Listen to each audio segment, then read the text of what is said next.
चलिए देखिए, क्वेश्चन है define modulus of elasticity, explain its types.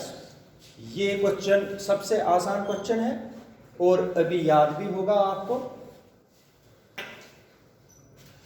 देख लीजिए, मॉडुलस ऑफ इलास्टिसिटी पर हम पहले पहुंचेंगे, फिर मैं टाइप्स पर आऊंगा। सबसे पहले आप लोग बता दीजिए, according to Hooke's law, modulus of elasticity को समझने के लिए according to Hooke's law stress is directly proportional to its strain. ये सबको पता है, stress is directly proportional to its strain. यहां पर लिखना है पेपर में सबसे पहले यही, according to Hooke's law within elastic limit stress is directly proportional to strain. Directly proportional को किस में लाते हैं हम? फिर क्या आता है? शाबाश बेटा, स्ट्रेस कौन सा कांस्टेंट आता है? E। Stress is equal to E multiply strain, where E is constant of proportionality called as coefficient of elasticity और कोएफिशिएंट ऑफ इलास्टिसिटी और E is equal stress upon stress upon strain. क्या होता है बेटा? Modulus of elasticity या coefficient of elasticity. अब define करना है, फिर यूनिट्स इसके देने हैं, फिर डायमेंशनल फार्मूला देनी है। सब आप लोग खुद करोगे क्योंकि सब पढ़ा है आपको। Hence, modulus of elasticity or coefficient of elasticity is defined as the ratio of stress produced in a body to its strain. Simple. क्या? The ratio of stress produced in a body to its strain is called modulus of elasticity or coefficient of elasticity is defined as the ratio of stress produced in a body to its strain. Stress produced in a body to its strain. इधर देख लीजिए, फिर मैं units बताऊंगा। According to Hooke's law, within elastic limit, stress is directly proportional to its strain. Stress is equal to constant E into strain, where E is constant of proportionality and is called coefficient of elasticity, or E is equal to stress upon strain. Stress upon strain होता है E. Hence, modulus of elasticity or coefficient of elasticity is defined as the ratio of stress produced in a body to its strain. इसने आप बता sir. Modulus of elasticity is defined as the stress produced in the body to its strain. It is denoted by E. E is equal to stress upon strain. अब देखो, units वही बना सकता है जिसने स्ट्रेस पढ़ा, स्ट्रेन पढ़ा, बाकी नहीं। यूनिट्स देख लीजिए, ई के कैसे बनाएंगे यूनिट्स। शाबाश बेटा, सबको पता है स्ट्रेस के हमने यूनिट्स क्या बनाए थे कल? Force upon area. क्या हो बना था? न्यूटन पर मीटर स्क्वायर। शाबाश। स्ट्रेन का कोई यूनिट नहीं है, यूनिट लेस है, इसलिए मॉडुलस ऑफ इलास्टिसिटी का क्या बना यूनिट? न्यूटन पर metre. In CGS system its unit is dyne पर सेंटीमीटर स्क्वायर। ये हो गया एसआई सिस्टम में, ये किस में हो गया? सीजीएस सिस्टम में इट्स यूनिट इज डाइन पर सेंटीमीटर। शाबाश। डायमेंशनल फार्मूला किसके बराबर आएगी इसमें? किसके बराबर आएगी? स्ट्रेस की। जितनी स्ट्रेस की होती है वही किसकी आएगी? क्योंकि स्ट्रेन नहीं, जितनी स्ट्रेस की आएगी उसी वही आएगी किसमें? मॉडुलस, क्योंकि स्ट्रेन की नहीं है डायमेंशनल फार्मूला। इसलिए dimensional formula of modulus of elasticity, अगर पेपर में आया मॉडुलस ऑफ इलास्टिसिटी की डायमेंशनल फार्मूला बनाइए, आप लोगों को लिखना है स्ट्रेस अपॉन स्ट्रेन। लेकिन स्ट्रेस अपॉन स्ट्रेन, स्ट्रेन की तो होती नहीं है, स्ट्रेस होता है फोर्स अपॉन एरिया। फोर्स की होती है M1 L1 T-2 upon L1। क्या बन गया बेटा? M1 L नहीं, L2 है एरिया, L-1 T-2। क्या बन गई dimensional formula? m1l-1t-2 is the dimensional formula of modulus of elasticity. यहां तक देख लीजिए, modulus of elasticity आता है, यहाँ coefficient of elasticity. कनिष्का बता दीजिए फटाफट, यहां से शुरू करना according to Hooke's law से. According to Hooke's law, stress set up in the body is directly proportional to the strain. So, if we stress is equals to E into strain, where E is the constant of proportionality and is known as modulus of elasticity or coefficient of elasticity. And from this equation, we can calculate E equals to stress upon strain. And so here we can say that E is the modulus of elasticity is defined as the stress set up in the ratio of the stress set up in the body to its strain. And units of modulus of elasticity are in SI system it is Newton per meter square, and in CGS it is dyne per centimeter square. And the dimensions of modulus of elasticity is m1 l-1 t-2. समझ आया? अब इसके types है. Types आप लोगों को modulus of elasticity के types. Modulus of elasticity के 3 types. First one is types of modulus of elasticity. There are 3 types of modulus of elasticity. First one is Young's modulus of elasticity. Young's modulus of elasticity. Young's modulus of elasticity. Young's modulus of elasticity is denoted by capital Y. This is first type of modulus of elasticity. Second one is bulk modulus of elasticity. Bulk modulus of elasticity is denoted by capital K. And the third one is modulus of rigidity. Modulus of rigidity. And it is denoted by eta. इसको eta बोलते हैं. ETA. Eta. How many types of modulus of elasticity are? कौन कौन सा?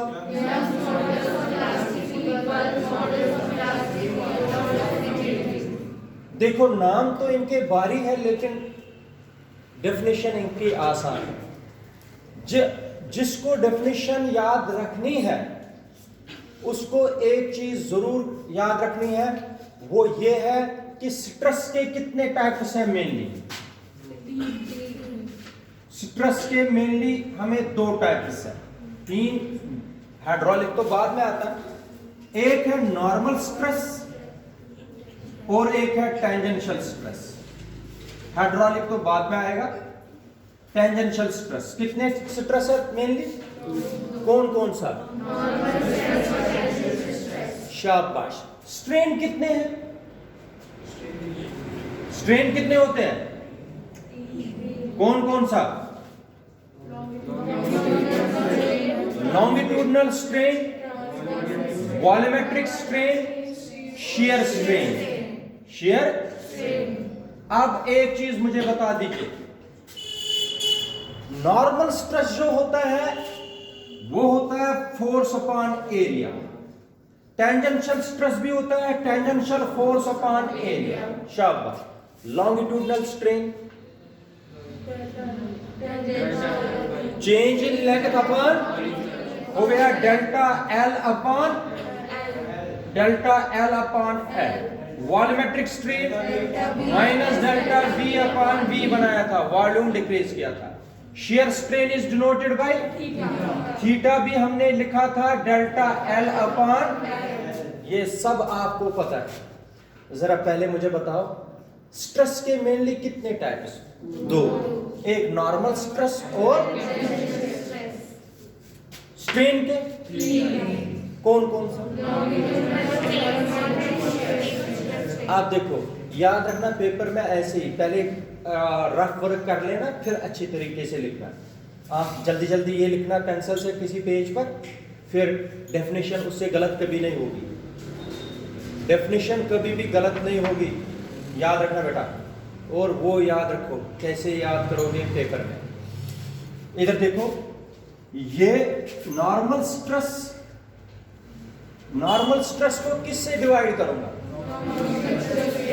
Longitudinal strain. क्या normal stress को किससे divide करूंगा? नॉर्मल स्ट्रेस को ही डिवाइड करूंगा किससे? टेंजेंशियल स्ट्रेस को किससे डिवाइड करूंगा? खत्म क्वेश्चन। ये याद रहेगा आपको।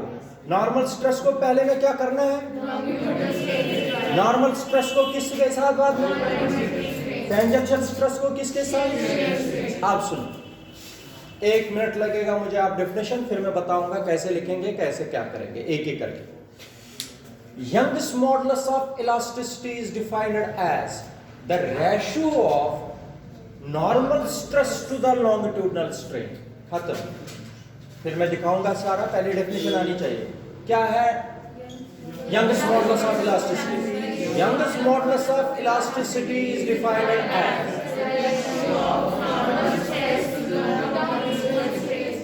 normal stress to the longitudinal strain. Bulk modulus of elasticity is defined as the ratio of normal stress to the volumetric strain. Normal stress को डिवाइड करेंगे किससे?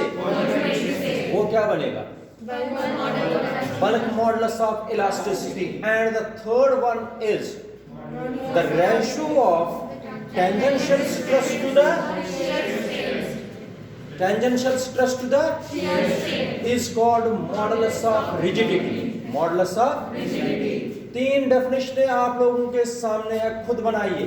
क्या है पहली? Young's modulus of elasticity is defined as the ratio of normal stress to the शाबाश। bulk modulus of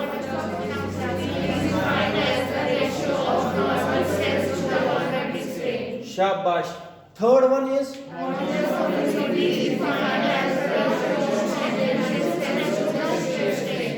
अब चलिए एक एक करके। Youngest modulus of elasticity is defined as, शाबाश बेटा बोलो।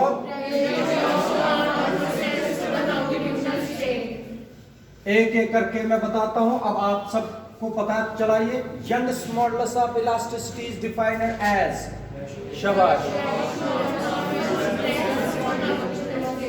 नॉर्मल स्ट्रेस लिखोगे पहले आप लोग, डिवाइड किससे करोगे?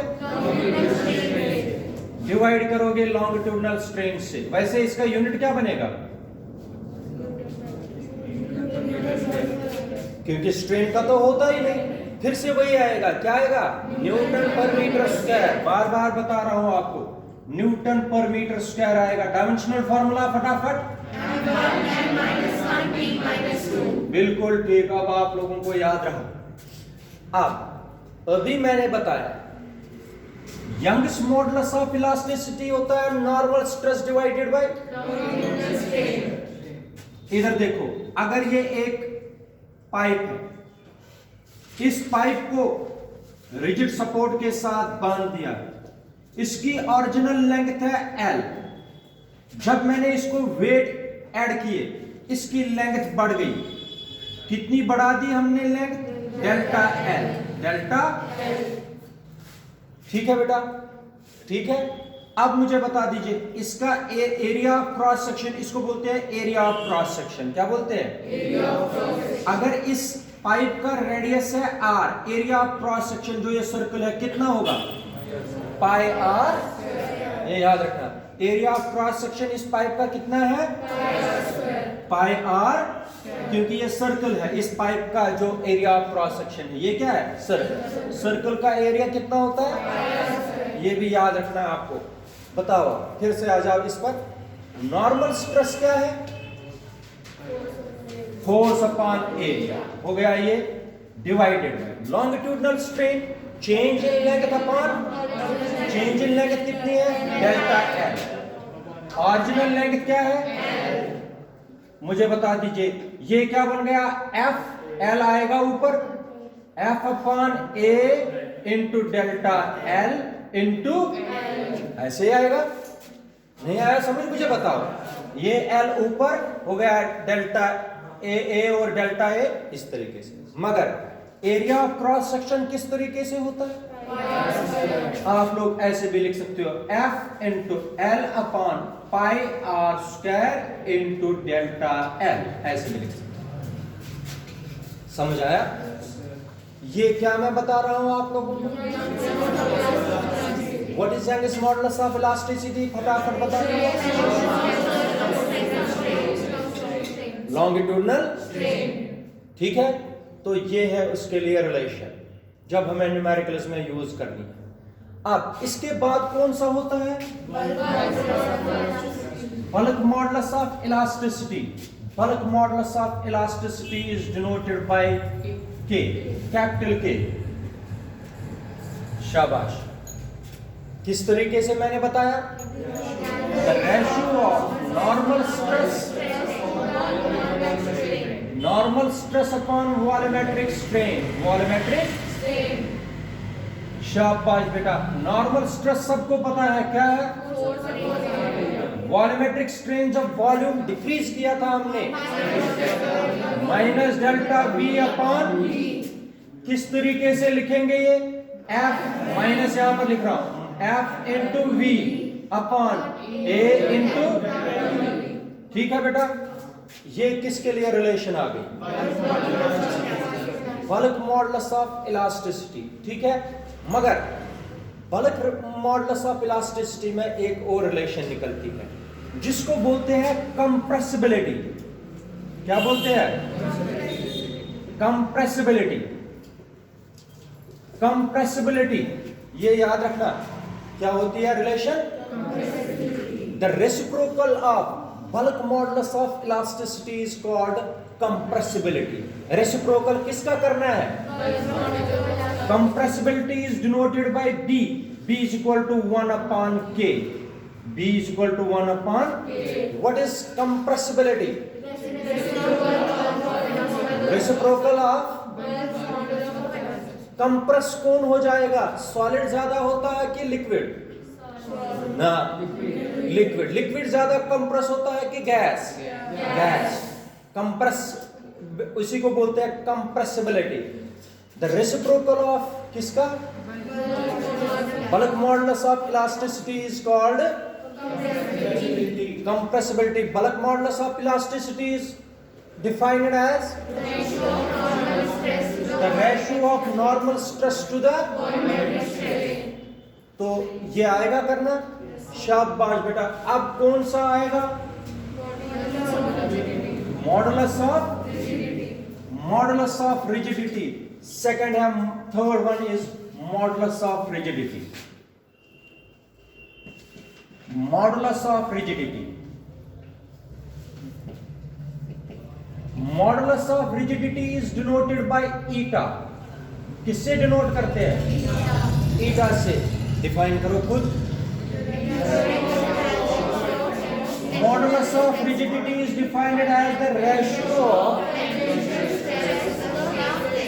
tangential stress to the shear strain. Tangential stress upon shear strain. It is called modulus of rigidity. Tangential stress. Tangential stress is denoted by F upon A. Again, it is denoted, shear strain is denoted by theta.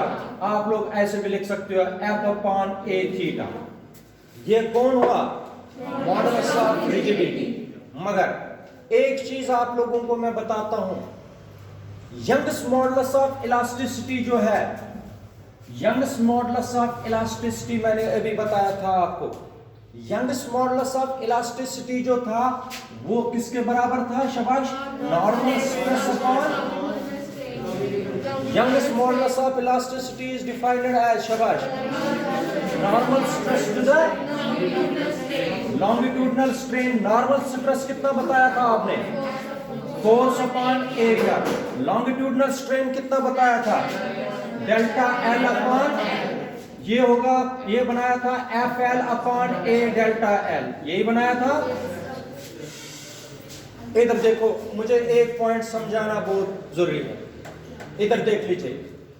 Greater the Young's modulus of elasticity, greater the youngest modulus of, जिसका ज्यादा youngest modulus of elasticity होगा, that is more elastic, क्योंकि उतना ज्यादा लगेगा उसको force deform करने के लिए। क्या करने के लिए? ग्रेटर द, ये नोट रखना है आपको दिमाग में, क्योंकि मुझे इसके बाद इंपॉर्टेंट पॉइंट पढ़ाना है। जिसका ज्यादा यंगस्ट मॉडुलस ऑफ इलास्टिसिटी होगा, that material, that solid body is more elastic. एक पॉइंट मैं आपको बताता हूं जो पेपर में तुम लोगों को पूछा जाएगा जरूर, वो ये है, स्टील आपके पास है और स्टील के बाद रबर दूंगा, रबर का इतना पीस दूंगा, स्टील का इतना पीस दूंगा। आप लोगों को बताना है कौन ज्यादा इलास्टिक है। रबर इज मोर, मगर रबर नहीं होता है इलास्टिक। लगता है हमें कौन इलास्टिक ज्यादा है? खींचने से नहीं होता है, खींचने से बेटा नहीं होता है कि ये खींचा गया, खींचने के बाद जो मटेरियल वापस आएगा अपनी ओरिजिनल कॉन्फ़िगरेशन पर, वो होता है ज्यादा इलास्टिक। रबर खींचता बहुत जल्दी है, लेकिन वो ओरिजिनल कॉन्फ़िगरेशन पर नहीं आता है, उसमें कुछ ना कुछ डिफरेंस रहती है, डिफॉर्म हो जाता है। मैं ये प्रूव करके दूंगा कि steel is more elastic than rubber. How? Explain करना है कौन इलास्टिक ज्यादा है, ये, वरना तो ये क्वेश्चन ही नहीं होता। अगर तुम लोगों का आंसर इसमें होता ना रबर इज इलास्टिक, तब क्या था? रबर खींचते तो ये इलास्टिक था ही था, तब तो क्वेश्चन ही नहीं बनता। Steel is more elastic than, इसको एक्सप्लेन करना on the basis of youngest modulus of elasticity, but you have to remember one thing, that is greater the youngest modulus of elasticity, greater is it is elasticity, greater is it is elasticity। याद रखा? क्या आपको note करना है?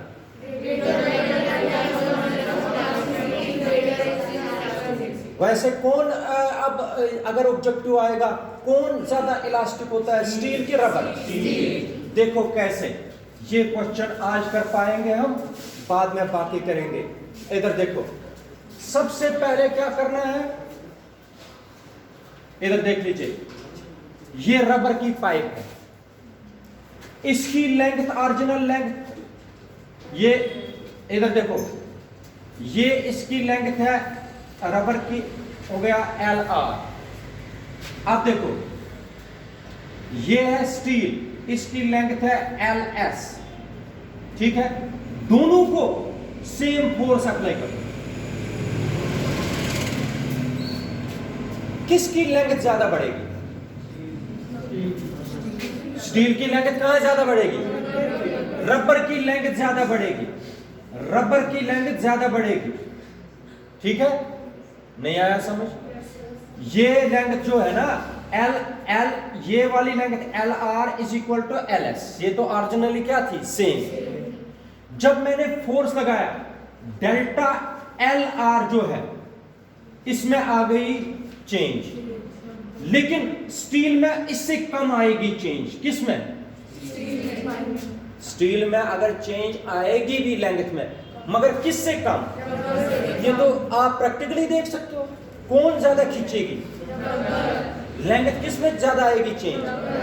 शाबाश, इसमें हम लिखेंगे डेल्टा LS, मगर LR और LS इनिशियली क्या है? सेम। ये याद रखना, इसको हम ऐसे भी लिख सकते हैं L और A, क्योंकि सेम लेंथ। अब जरा मुझे बताओ, फॉर स्टील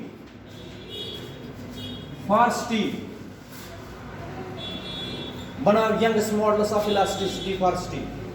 शाबाश, बोलो Y इज इक्वल टू, बोलो F अपॉन FL अपॉन, या इस तरीके से अगर तुम लोगों को कंफ्यूजन है, F upon A in divided by delta LR upon, ठीक है, या LR, अगर तुम लोगों को कंफ्यूजन है बाद में LR और L। This is equation number first.